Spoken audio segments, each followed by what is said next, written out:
Salam cerdas, komunitas pembelajar yang saya hormati. Berjumpa kembali dengan saya di kanal Awali Rizki dalam sesi komentar berita. Berita yang saya soroti kali ini bersumber dari CNBC Indonesia, ya, disusun oleh tim riset mereka. Nah, judulnya BI agresif serap likuiditas, outstanding SRBI tembus 1072 triliun. Ditayangkan pada tanggal 22 Juli 2026 jam setengah 11 pagi. Ini ada gambar ilustrasi BI, beritanya begini. Bank Indonesia semakin aktif menggunakan sekuritas rupiah Bank Indonesia, ya SRBI, dalam operasi moneternya. Nilai outstanding instrumen tersebut bahkan telah menembus 1000 triliun. Nah, melansir data situs resmi BI, total outstanding mencapai 1072,62 triliun hingga akhir Juni 2026, meningkat 92,74 triliun atau 9,46% dibandingkan Mei 2026 yang sebesar 979,88 triliun. Jumlah tersebut sekaligus menjadi yang tertinggi sejak SRBI pertama kali diterbitkan pada September 2023. Secara tahunan nilainya melonjak 289,65 triliun atau 37% dari posisi Juni 2025 sebesar 782,97 triliun. Nah, ini disertakan, ini yang saya senang dari tayangan CNBC Indonesia kalau terkait dengan tim risetnya, ya. Ini ada gambar yang bisa kita, pemirsa saya, ikut menikmati. Kalau dikasih kursor itu keluar angkanya. Ini ada angka, saya digambarkan dari bulan September 2023 sampai Juni 2024. Setiap bulan itu adalah kondisi di akhir bulan. Saya komentari sedikit. SRBI itu adalah surat utangnya Bank Indonesia, serupa dengan surat berharga negara pemerintah. Jadi pemerintah kalau berutang kan salah satu instrumennya yang paling utama adalah SBN. Dia menerbitkan surat utang yang itu dilelang, salah satu metodenya dilelang, ya, dari itu yang diandalkan.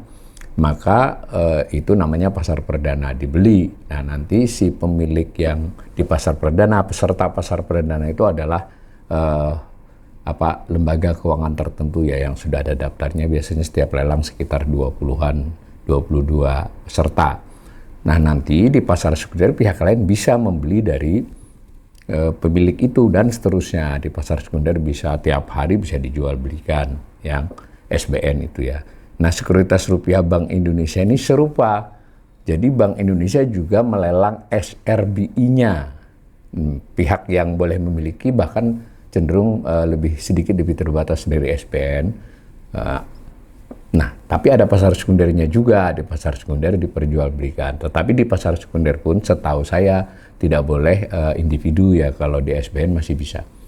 Nah, sekali lagi berarti SRBI itu surat utang. Nah, sementara SBN itu ada yang jangka pendek, jangka panjang. Sebetulnya yang jangka pendek disebutnya SPN, ya, meskipun SPN itu adalah bagian dari SBN.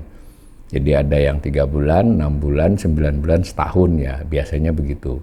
Nah, kalau lalu yang SBN kan ada yang 3 tahun, 5 tahun, 10 tahun, bahkan sampai 50 tahun. Nah, kalau SRBI ini semuanya jangka pendek.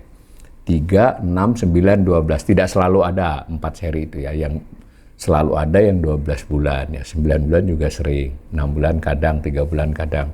Nah, berarti dia akan jangka pendek itu, si SRBI itu. Tapi sama persis, ya, berarti siapapun pemilik SRBI itu berarti memberi utang kepada BI. Ini dulu konteksnya. Nah, itu dilakukan oleh BI mulai September, menggantikan tepatnya yang beberapa instrumen lain itu menjadi lebih dikebelakangkan. Bahkan belakangan ini seperti instrumen SBI itu sudah nggak ada, ya, digantikan SRBI. Dan instrumen repo pun lebih sedikit nominalnya dibandingkan repo, dan repis repo lebih sedikit dibandingkan SRBI. Nah, dengan sederhana SRBI ini karena dia surat utang berarti BI itu sebetulnya menyerap likuiditas, ya. Nah, beda, ya, kalau dia menyuntikkan likuiditas, kan dia kalau misalnya dia membeli atau membeli dalam untuk dijual kembali, membeli punyanya bank, berarti dia nyuntikkan uang. Atau strategi lain dia memberikan likuiditas, memberikan pinjaman likuiditas, itu dia menyuntikkan uang ke perekonomian melalui perbankan. Kalau ini dia justru menyerap. Ya, itu dulu. Jadi 1072,6 triliun itu diserap. Instrumennya instrumen untuk menyerap. Tetapi BI kemudian melakukan ekspansi. Jadi ini absorsif ya. Dia BI bisa kemudian menggunakan, salah satunya menggunakan SRBI, tapi tidak dijelaskan ketika dia melakukan ekspansi itu apakah dari sini atau dari lain. Nah, dia bisa membeli SBN ya, SBN di pasar sekunder, berarti kepemilikan BI di SBN yang makin besar atau sekurang-kurangnya bertahan besar itu salah satu sumber untuk membelinya adalah dari SRBI. Itu clear ya, tentu tidak seluruhnya. Nah, kemudian begitu juga dia kalau ekspansi yang lain. Tapi ini adalah cara BI untuk melakukan operasi moneter itu. Hal lain yang ingin didapat dari ini adalah jika SRBI itu dibeli pihak asing. Nah, kalau dibeli pihak asing, dia kan rupiah. Pihak asing membeli berarti memasukkan falas, berarti kan bisa memperkuat cadangan devisa. Nah, dalam jangka pendek juga mungkin bisa menahan volatilitas kurs rupiah. Nanti kita baca dari berita berikut. Nah, ini mengkonfirmasi yang saya jelaskan tadi. SRBI merupakan surat berharga berdenominasi rupiah yang diterbitkan BI dengan menggunakan surat berharga negara milik Bank Sentral sebagai aset dasar. Nah, ini juga disebutkan di sini, ini underlying-nya adalah karena BI memiliki banyak SBN, jadi bisa jadi underlying. Ya, masalah bahwa dia beli duluan SBN baru dapat dari sini itu soal lain. Yang penting kita punya imajinasi ya bahwa duitnya diputar antara lain dari situ. Nah, SBN milik Bank Sentral, lalu instrumennya dapat diperdagangkan di pasar sekunder SRBI tadi. Nah, jadi BI sebagai operasi moneter, nah disebut nih kontraksi. Jadi menyerap likuiditas, menyerap perekonomian, ini nanti bisa menimbulkan diskusi tersendiri ya. Kalau dianggap perekonomian kurang likuiditas, misalnya seperti sering dikemukakan Perubahan, loh ini malah BI melakukan operasi ini. Tetapi BI membeli SBN, berarti kan dia juga ekspansif. Nah, itu dulu. Jadi tujuan salah satu instrumen yang dipakai BI SRBI ini memang serius ya sekarang. Nilainya tinggi, lihat ini gambarnya. Nah, saya baca lagi. Kenaikan outstanding SBI juga diikuti lonjakan kepemilikan non-resident atau investor asing. Nah, ini tujuan lain ya. Pada Juni 2026, kepemilikan non-resident ini asing sudah 293,16 triliun. Nah, jadi menjadi posisi tertinggi ya, 293 dari seribuan tadi, jadi sekitar 30% ya. Rekor sebelumnya tercatat di Oktober 2024. Nah, diceritakan ini kepemilikan asing ini terutama bertambah dalam sebulan ini. Ya, juga bulan lalu sih, 2 bulan tepatnya ini. Nah, saya bacakan lagi nih angkanya, silahkan dicek sendiri. Investor asing kini menguasai sekitar 27,33%, maaf nggak sampai 30 ya, dari keseluruhan outstanding SRBI. Tapi ini yang terbanyak ya. Nah, kepemilikan non-resident juga mencakup hampir 84% dari total kepemilikan kelompok non-bank. Jadi lembaga keuangan yang non-bank itu pada dasarnya asing yang paling banyak.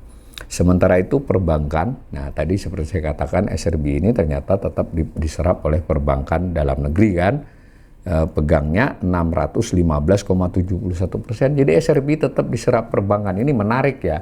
Jadi perbankan memang memiliki pilihan-pilihan portofolio, dia bisa punya SBN, dia bisa punya SRBI, tapi di sisi lain dorongan agar dia menyalurkan kredit juga kan tanda petik pilihannya ini ya, meskipun sudah didorong-dorong, direlaksasi, di apa, begitu juga bank, terutama Bank Himbara, ya masalahnya instrumen ini tersedia, tentu bankir itu harus memanage ya. Saya juga tidak ingin hitam putih dalam hal ini. Kalau dia salurkan semua ke kredit, risikonya berapa, hasilnya berapa. Sementara kalau dia ambil SBN dan ini berarti SRBI, dia hasilnya berapa, dapatnya berapa. Nah, ini kan ternyata banyak yang dibelikan ke SRBI ya. Yang SRBI saya ulangi surat utang BI yang jangka pendek. Nah, tapi menurut gambar ini nih komposisi kepemilikan SRBI ini bank ini sebetulnya di bulan Juli ini sedikit turun ya. Nah, yang non bank residen, kemudian residen itu di atasnya, kelihatan ya. Jadi bank ya fluktuatif, tapi kalau dilihat dari tahun lalu sebenarnya di situ-situ aja, bahkan sempat naik, tidak menurun. Jadi memang ini adalah salah satu portofolionya asetnya bank dalam menyalurkan dana, pilihannya ada SBN, ada SRBI, ada kredit, ya semacam itu. Nah, tim riset CNBC ini mengemukakan lagi di sini, lonjakan kepemilikan non-residen asing maksudnya memperlihatkan bahwa daya tarik SRBI di mata investor global masih kuat. Ini benar ya, yield yang tinggi memberikan ruang imbal hasil lebih besar.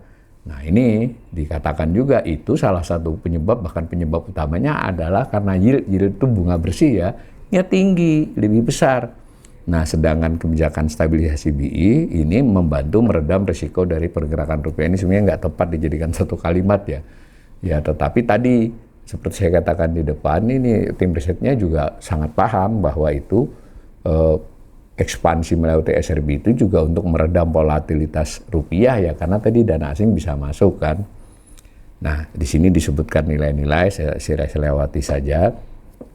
BI memberikan catatan bahwa kelompok lainnya, silakan ya, ini repo dan seterusnya. Saya lewati, saya masuk ke bagian yield SRBI melonjak. Naiknya outstanding SRBI hingga akhir Juni berjalan seiring dengan kenaikan yield yang ditawarkan dalam 1 bulan. Imbal hasil tersebut melonjak lebih 60 basis poin pada seluruh tenor. Jadi bulan Juni ini memang meningkat banget. Nah ini ada gambar yield di bulan Mei, Juni. Kebayang nggak ini yang bulan Juni aja yang kita baca ya. Yang untuk 6 bulan itu 7,36%. Yang 9 bulan 7,54%. Yang 12 bulan 7,7%.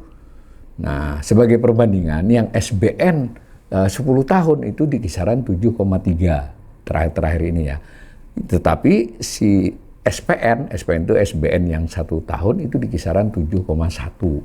Nah itu kan berarti selisih kan. Nah bisa dibayangkan ya pilihan bank dan lembaga keuangan untuk pegang SRB dan SBN. Tapi mereka tidak akan mungkin pegang satu saja karena itu adalah soal menyangkut portofolio ya. Tapi ini dulu yang kita pahami ya, bahwa BI betul-betul memberi bunga yang sangat tinggi yield. Nah menariknya kan dia pegang SBN. Sebetulnya kalau berdasarkan hitung-hitungan kan rugi dia. Bunga SBN-nya lebih rendah dari SRB. Tapi itulah tujuan kebijakan moneter, tidak mencari untung kan, tapi menjaga stabilitas. Tapi pemirsa kita ini berhak tahu bahwa ini yang dilakukan. Nah bisa dong saya menafsirkan di luar berita ini, di luar pengumuman BI. Ya ini BI kan agar pasar SBN juga bisa terjaga. Karena kalau enggak nanti SBN terpaksa tinggi sekali yieldnya kan, karena mengandalkan pemerintah terus berutang. Nah ini BI yang berutang gitu loh. Nah si SBN yieldnya si SBN tidak melonjak-lonjak, meskipun tinggi tapi tidak melonjak. Nah si BI melakukan tanda petik ya kan, rugi kan sebetulnya secara bunga. Tapi kan memang BI punya cadangan macam-macam kan untuk mengongkosinya itu. Maka secara keseluruhan pasar surat utang Indonesia relatif bisa dijaga stabil. Belum lagi tadi manfaatnya kepada menjaga rupiah yang tidak lama melewati 18.000 juga akibat banyaknya dapat duit dari sini oleh Bank Indonesia ya. Ini cerita tentang tenor-tenor dan seterusnya. Nah, apakah kebijakan seperti ini bagus ya? Bisa dibilang bagus dalam jangka pendek ya. Artinya ini adalah obat ya untuk mengatasi bagaimana goncangan volatilitas nilai rupiah, terutama kalau pelemahan itu bisa ditahan. Bagaimana menahan kalau supaya harga SBN tidak turun atau yieldnya naik tuh searah ya. Juga dilakukan oleh Bank Indonesia. Tapi jangka menengah sebutlah lebih dari 6 bulan atau setahun, lebih dari setahun, ya kita tidak tahu. Mestinya tidak bisa hanya mengandalkan ini. Ini bisa dikatakan paracetamol ya, obat pereda sakit ini. Tentu perbaikan pada sektor real, perbaikan pada belanja pemerintah, perbaikan pada pengelolaan APBN yang membuat pemerintah berutang dengan jumlah yang lebih terukur, yang lebih landai, lebih rendah. Kemudian juga perbankan yang juga kemudian lebih liquid, yang harus juga menyalurkan ke sektor real yang membaik, maka dia tidak harus memegang surat-surat berharga seterusnya lah. Begitu juga nilai tukar rupiah tidak hanya terkait dengan valuta asing yang lewat cara-cara ini, tapi memang betul-betul ekspor impor yang kuat, daya tarik investasi yang kuat, dan seterusnya. Nah, maka saya tutup dengan komentar ini adalah langkah jangka pendek yang masuk akal, ya bisa dikatakan sesuai dengan teorinya begitu, tetapi juga tetap berisiko dalam jangka menengah dan panjang, berapa daya tahan BI dan berapa daya tahan sektor keuangan Indonesia. Ini belum lagi kita kaitkan dengan hubungan antara duit-duit ini dengan duit di pasar modal dan seterusnya. Tapi saya apresiasi BI ini kali ini lebih agresif, lebih cepat tanggap. Nah, kita tunggu apakah kebijakan ini kemudian mendorong pemerintah memperbaiki APBN-nya lebih baik. Kemudian dengan APBN lebih baik itu salah satunya belanja yang lebih baik. Belanja yang lebih baik itu kemudian menstimulus perekonomian bergerak, permintaan terhadap kredit meningkat, risiko menurun, maka bank juga banyak menambah laju pertumbuhan kreditnya dan seterusnya. Begitu ya, mudah-mudahan cara saya membaca dan mengomentari ini menambah informasi buat pemirsa.